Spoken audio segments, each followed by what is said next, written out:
along with the group that is sitting in Gurgaon. Just to conclude what Saroja said, we have two series of reports, Crush 24 and Safety Niti 24 now this year, going on for years. And Crush 24 will be launched now. The link will be posted on the website in quick succession right away. And I'll move on to participatory research now. This session will be in Hindi. I'm sure most people here speak Hindi. Apologies to those who don't, but please try staying back if you can. हमारे जो तीन साथी यहाँ पे रामजी पांडे हैं, सुचिता हैं और दिनेश पांडे हैं। सिर्फ यही तीन साथी नहीं, हमारे साथ में और साथी जुड़े थे, रामचंद्र पौदार, धर्मेंद्र तिवारी, श्रीकांत और साथ में रंजन जी, जिन्होंने मेहनत करी। ये लोग फील्ड में गए, अपने घर के आसपास जो कम्युनिटी है उसमें इन्होंने दूसरे वर्कर्स के साथ में बात की, अपनी कंपनी में बात की, बस्तियों में गए और वहां पे दूसरे वर्करों से बात करके ये उनकी समस्याओं को नोट करके लेके आए। और नोट करके लेके आके सेफ इन इंडिया के फरीदाबाद के ऑफिस में आके और इन्होंने उस एक दूसरे के साथ में उन पॉइंट्स को जो समस्या नोट करके लेके आए थे उनको एक दूसरे के साथ में चर्चा की और उनपे एक विस्तृत रिपोर्ट ये बनाई उन्होंने। तो इसी के साथ में इन तीनों साथियों के अलावा हमारे जो बाकी के साथी जो हमें ज्वाइन नहीं कर पाए, उनको मैं इस बात के लिए धन्यवाद देना चाहूंगा। साथ के साथ में जो हमारे साथी है सेफ इन इंडिया से सीमा एंड नरोत्तम जी, उनको भी मैं धन्यवाद देना चाहूंगा, इसमें उन्होंने अपना योगदान दिया। जी सर। शुक्रिया मंजीत। आप धीरज, आपसे मैं पूछना चाहूंगा, आपने हमारे को एक्सपर्टीज प्रोवाइड करी इस पार्टिसिपेटरी रिसर्च के लिए जो हमारे पास नहीं थी और हमारे साथियों के पास नहीं थी। आप इसके बारे में, प्रोसेस के बारे में कुछ बताएंगे? इसमें जो 5 स्टेप्स थे वो क्या थे? मेरे ख्याल से प्रक्रिया के रूप में एक्सपर्टाइज की बात करें तो कोई नई चीज नहीं है, पर सीधे तौर पे यह है कि हम वर्कर्स की बात सीधा वर्कर्स के जरिए कर रहे हैं और जो रिसर्चर हैं वो स्वयं वर्कर्स ही हैं, वो खुद वर्कर्स ही इस रिसर्च को कैरी आउट कर रहे हैं। ये अपने में एक नई चीज है। यहाँ पे हमने 4-5 कदम खासतौर पर उठाए थे। पहला कि जब शुरुआत की थी हमने तो एक समझ नहीं बनी क्यों जुड़े, आखिर क्यों बात करने की जरूरत है, और ये लगा कि वर्कर्स को ये आवाज वहां तक पहुंचाने की जरूरत है जहां तक पहुंचती नहीं है। इसलिए उन्होंने शुरुआती दौर में खुद से 8 से 10 साथियों ने मिलकर सेफ्टी मैप्स और बॉडी मैप्स बनाए और कोशिश किया सेफ्टी और हेल्थ के मुद्दों को पहचानने का।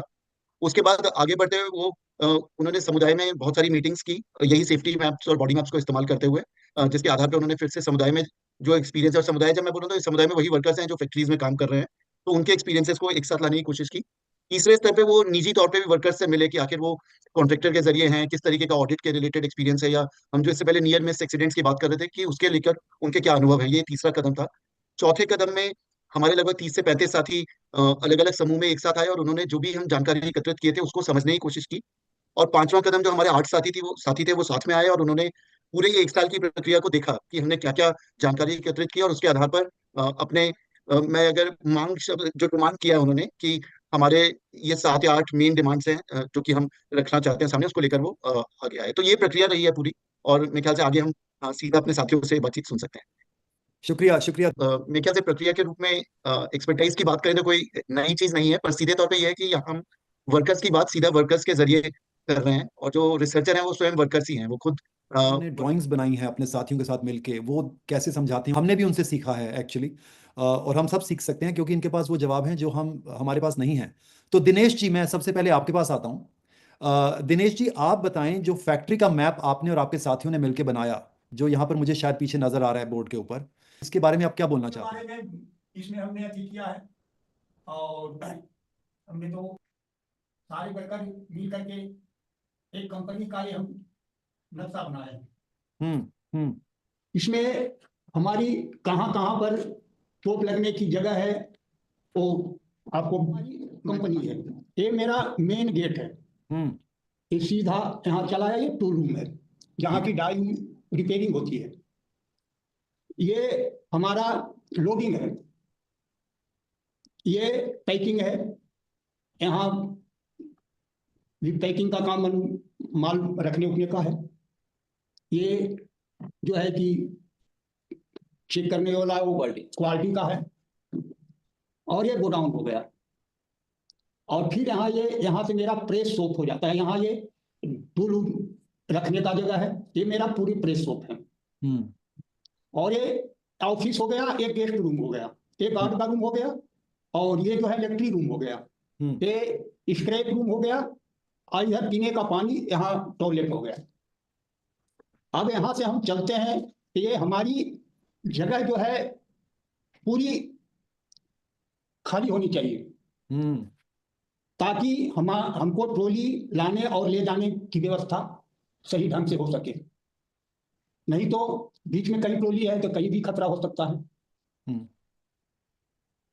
यहाँ है लोडिंग में कि अब ट्रॉली लेकर के आए, ट्रॉली पर माल जो मटेरियल है, अब वो ट्रॉली के खुदा ने काफी पलट भी सकती है। नहीं तो हम मटेरियल उठा रहे हैं, हो सकता है हाथ से छूट करके पांव पर गिर सकता है, यहाँ भी चोट लगने की संभावना है। फिर पैकिंग में है कि अब पीस उठा रहे हैं, एक पीस करके एक कर रहे हैं, उससे भी गिरने से चोट लग सकती है। फिर यहाँ गोडाउन में है, अब ज्यादा ऊंची लाट लगा दिए सीट या किसी मटेरियल का तो भी पलट करके आ सकता है, वहां भी खतरा है।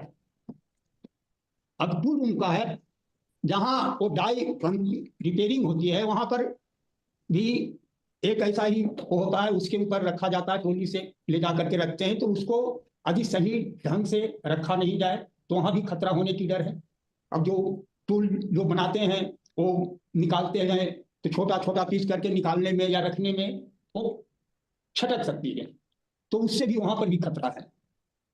यहाँ पर है, हम लोग जब प्रेस शॉप से अपनी मशीन पर से टूल खोल करके ले जा करके यहाँ ट्रॉली से यहाँ पर रखते हैं इसमें, तो यहाँ ले जाने में, उस पर रखने में, उतारने में कितनी डाई में होता है कि नीचे बोल्ट लगा होता है, वो ऐसे करवट हो जाता है, कोई ऐसे हो जाता है, तो उसको वहां पर बहुत सावधानी से और बहुत अच्छी से रखा जाता है।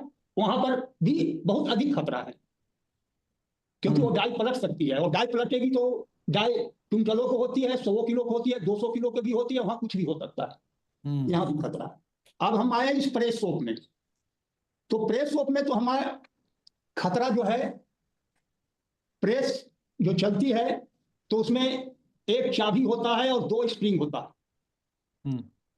तो एक पैडल के पास एक स्प्रिंग होता है, एक हमारी स्प्रिंग होता है जो कि हमारी चाबी से कांटेक्ट होता है। तो वो चाबी यदि टूट जाती है या मनु खिया करके मनु हो जाता है तो फ्री हो जाता है, तो व्हील ऐसे ही घूमना चालू होता है, नहीं तो नहीं भी घूमता है। वो मशीन जो हमारा स्लॉट है, हैमर जो है, वो नीचे ऊपर नहीं आती है। यदि स्प्रिंग टूट जाती है तो हैमर मेरा नीचे आकर के सीधे बैठ जाएगा, फिर ऊपर नहीं जाती है। वो स्प्रिंग टूटने के बाद वो हैमर नीचे आके बैठ जाएगी, या तो ऊपर रहेगी तो ऊपर ही रह जाएगी, मगर ऊपर नहीं रहती है, जहां तक के नीचे आ जाती है वो, क्योंकि वो फ्री हो जाता है, इसलिए वो नीचे आ जाती है, फिर उठती नहीं है जल्दी वो, जब तक कि स्प्रिंग नहीं लगेगा। पैडल के पास है कि यदि हमारा स्प्रिंग टूट जाती है तो उससे हमारा मशीन जो है कि एकदम डबल आना जाना चालू हो जाएगा। जब तक कि हम वहां बटन से बंद नहीं करेंगे तब तक कि वो बंद नहीं होगा।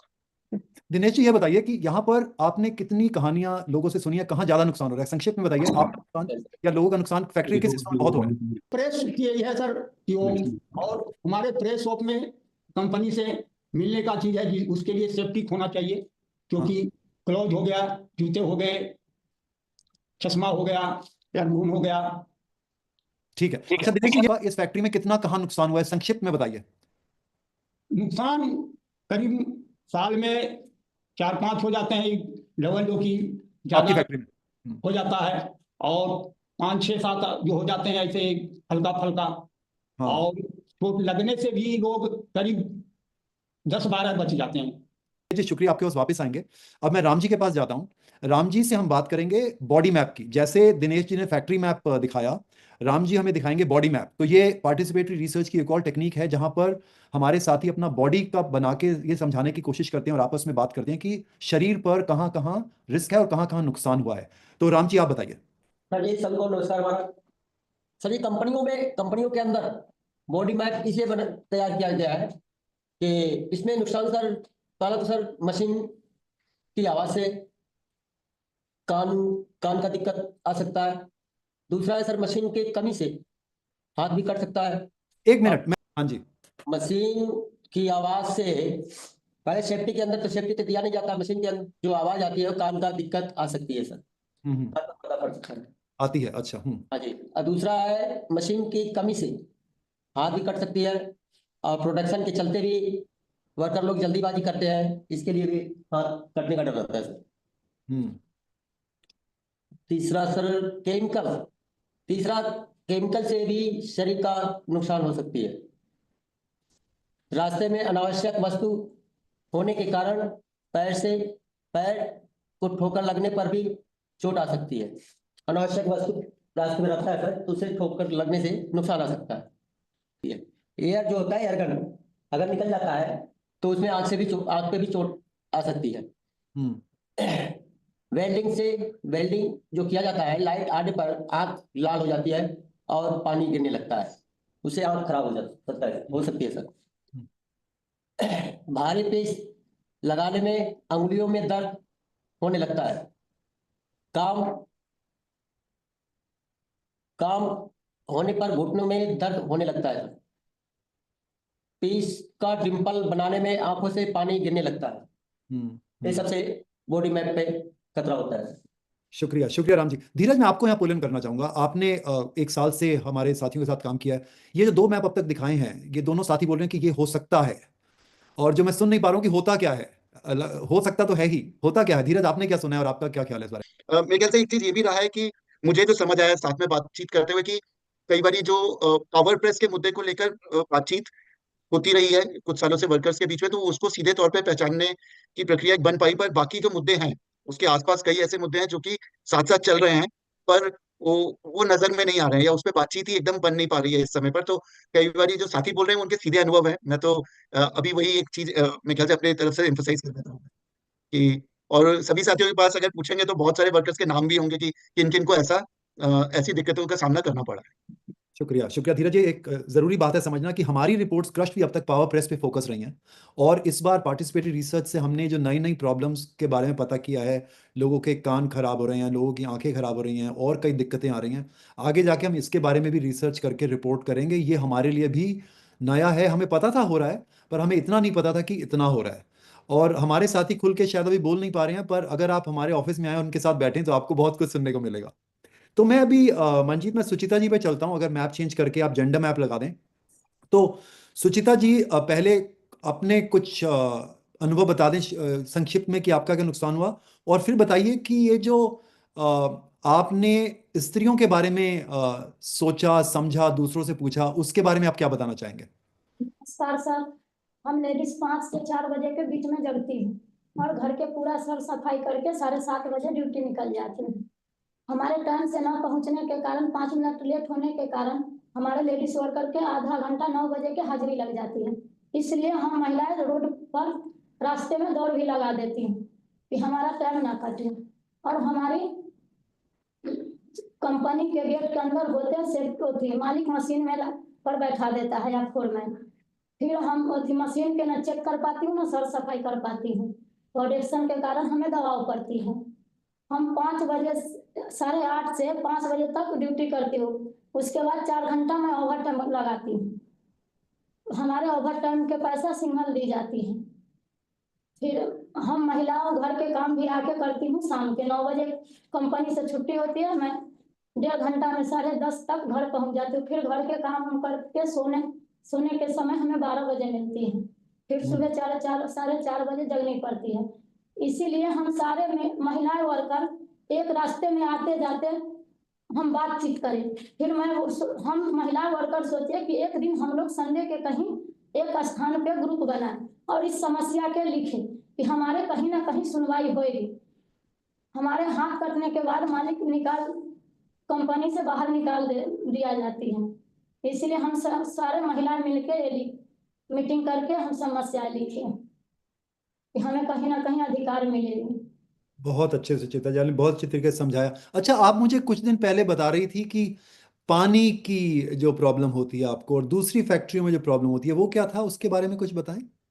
सर, मैं कहीं देखती हूँ गाड़ी पर लिखे कि जल ही जीवन है, लेकिन कंपनी में हमें पानी भी अच्छी तरह पीने के न मिलती है। जैसे स्टाफ के बंदे के फिल्टर के पानी आती है। मेरे हरियाणा में 2 तरह की पानी है, एक नमकीन है, वो नमकीन पानी वर्कर के मिलता है पीने के। वही पानी से मैं हाथ भी धो लेती हूँ और पीती भी हूँ। शुक्रिया। आपके पास फिर वापस आते हैं मंजीत। हमारे श्रमिकों ने बात करी कि क्या क्या दिक्कतें हो सकती हैं। आप 2 साल से फरीदाबाद का सेंटर चला रहे हैं, आपका क्या ख्याल है? आपने क्या सुना, कितने वर्कर्स का किस तरह का नुकसान आपने सुना है? ये सब जो बातें हो रही हैं, उसका सबूत आपने क्या देखा है?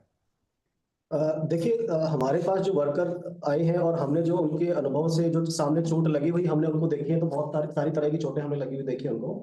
आंखें खराब होना, हाथ कटना, उंगली कटना, पैर कटना, ट्रॉली पलट के पैर कट जाना या फिर पैर का अंगूठा कट जाना, या फिर केमिकल के कारण गंभीर बीमारियां होना, स्किन का खराब हो जाना। तो इस तरह की कान खराब हो जाना, बुरादा आंखों में चला जाना, उससे आंखें खराब हो जाना। तो ये हमने लाइव एग्जांपल वर्करों के मुंह से सुने हैं। वर्कर हमसे इसी विषयों पे आके हमने उनकी मदद भी की है। तो ये सारी चीजें इसमें हमें हमें देखने को मिलती है, और इन्हीं उदाहरणों से हम वो फिर मतलब कि दूसरों के सामने वो चीजें लेके आते हैं। Yes. अजीत, ये जो आप और आपके साथी हैं, नरोत्तम है वहां पर, सीमा है, दूसरे भी नए लोग आए हैं, आपने कितने ऐसे केस देखे होंगे? हर साल में कितने केस देखते हो आप? हर साल देखिए, हम पिछले साल जो लोग हमसे आके मिले थे, करीब 1000 के आसपास हमारा साल का आंकड़ा था ये, कि हमने 1000 के आसपास ऐसे केसों को देखा था, और उनमें से करीब 400 से ऊपर लोग हमारे पास डायरेक्ट हेल्प मांगने के लिए ऑफिस में आए थे। और इसमें से कौन सी ब्रांड्स के ज्यादा लोग हैं फरीदाबाद में? ऑटोमोबाइल ब्रांड्स के कौन से हैं? ऑटोमोबाइल्स ब्रांड जो हमारे मैन है, लाइक मारुति है, महिंद्रा है, हीरो है, होंडा है, टाटा है। तो इन ब्रांड्स के ज्यादातर लोग हमारे पास वहां पे जुड़ते हैं आके। ठीक है, एक बात मैं दिनेश जी पे आऊंगा अब। दिनेश जी, मैं आपके पास वापस आ रहा हूँ। आपसे जब हम बात कर रहे थे दिनेश जी, आपने बोला था ऑडिट के बारे में, जी हाँ सर। है ना? तो ऑडिट के बारे में आप क्या बता रहे थे, सबको बताएं।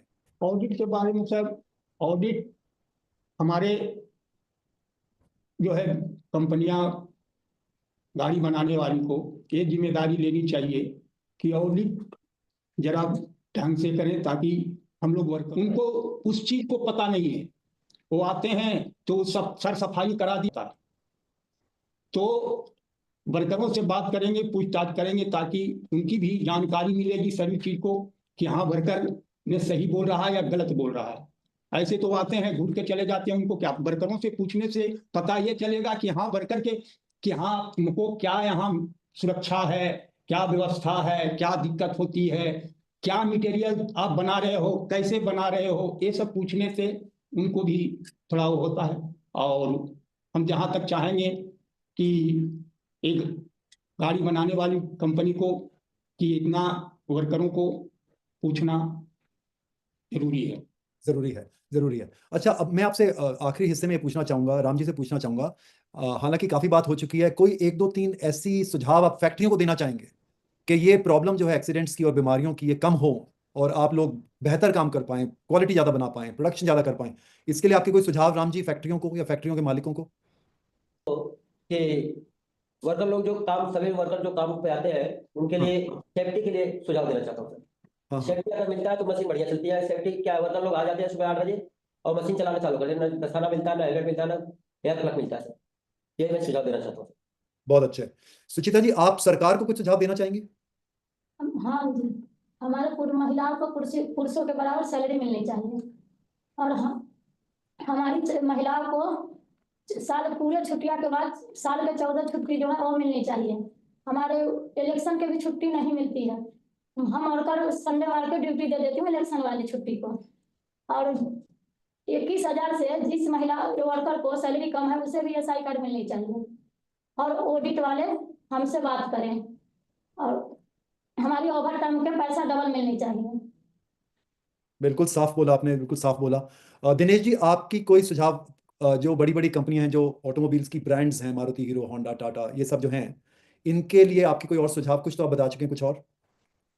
उनके लिए सुझाव है कि सर वो छोटी छोटी जो उनकी ब्रांचें हैं कंपनी, उनको वो कुछ उस पर वो टॉर्चर करें, ताकि उनकी कुछ असर पड़े। उससे हम लोग के जो बोर्ड में तो वहां लगा दी जाती है कि हम जूता दे रहे हैं, हेलमेट दे रहे हैं, ये दे रहे हैं, वो दे रहे हैं, और मिलता कुछ नहीं है, दस्ताने के सिवा कुछ नहीं है। टोपी भी मिलेगा तो वो जब वो आएंगे तब टोपा लगा दिया जाएगा, फिर वो खोल के धर दिया जाएगा, पैक हो जाएगा। तो ये सब उनको भी सोचना चाहिए, क्योंकि कंपनी, बड़े कंपनी हो या छोटे कंपनी, हमारे वो एक तरीके से मालिक को होना चाहिए कि बाप, हम उनका बेटा है, और बाप को भी चाहिए कि बेटे से कुछ पूछताछ करना चाहिए, क्या दिक्कत है या नहीं दिक्कत है। मगर अब तो कंपनी की है ही नहीं, किसी वर्कर से कोई बातचीत नहीं है। पहले के समय में कुछ होती भी थी, अब तो एकदम बंद है। महीना में एक आध दो मीटिंग भी कर होता था तो वर्करों को बुलाया जाता था। अब तो सारी चीजें बंद हो गई है, कुछ भी नहीं है वर्कर के सिवा। आपने मुझे एक बार कुछ बात में बोला था कि आंखें बंद कर लो, कान बंद कर लो, वो क्या था मुझे याद नहीं आ रहा। बस कोई बात होता है तो भाई इतना कह देते हैं, मैंने देखा नहीं, मैंने कहा नहीं, मैंने पूछा नहीं। हम्म हम्म ये 3 बातें कह करके वो अपना निपटारा ले लेते हैं कि हमने तो कुछ देखा ही नहीं, हमने कुछ देखा नहीं, और ना हमने कुछ सुना नहीं, और हमने नहीं पूछा नहीं। ये 3 बातें हैं उनकी।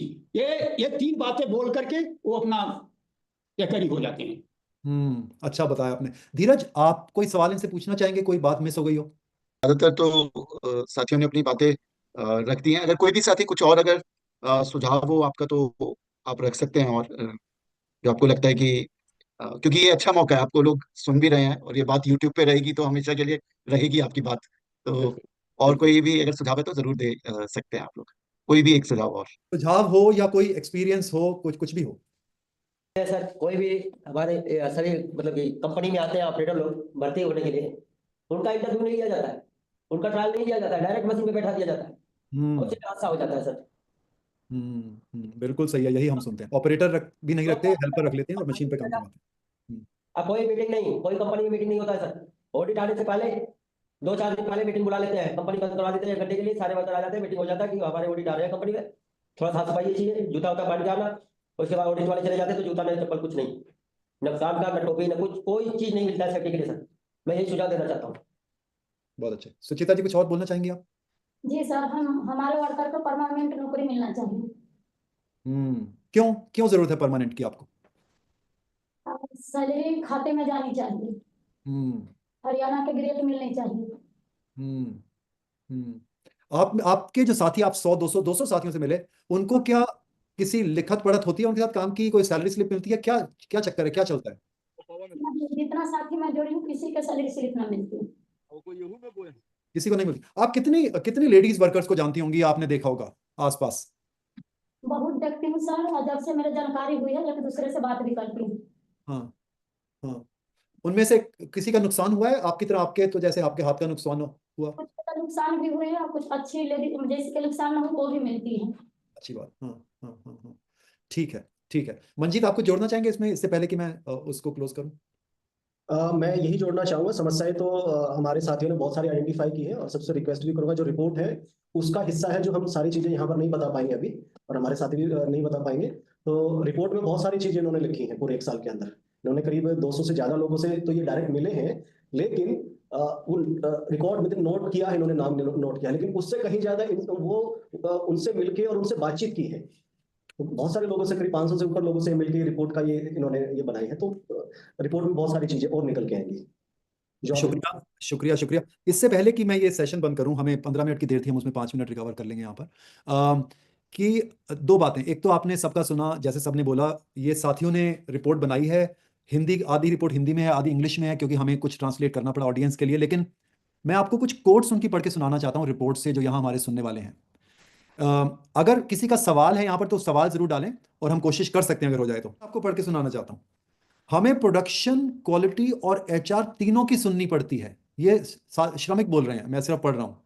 प्रोडक्शन और क्वालिटी वाले एक जैसा भी नहीं सोचते। जब ज्यादा टारगेट होता है तो ऑपरेटर कभी कभी खुद ही सेंसर बंद करके काम करने लगता है। स्प्रिंग को भी खुद ही ठीक करके काम चलाना पड़ता है, क्योंकि प्रोडक्शन जरूरी है। मशीन की इज्जत है लेकिन वर्कर की इज्जत नहीं है। सबसे बड़ा कारण प्रोडक्शन टारगेट है।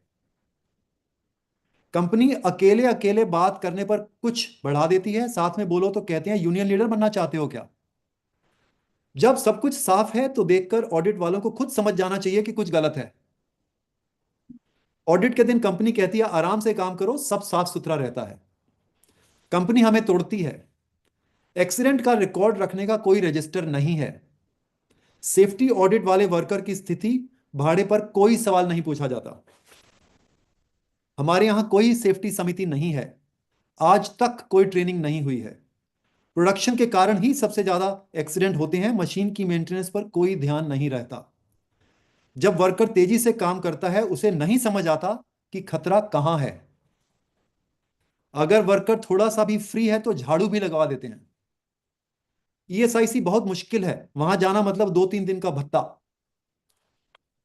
कई बार एक्सीडेंट होने पर उसका टाइम हमसे अलग लिखवा लेते हैं।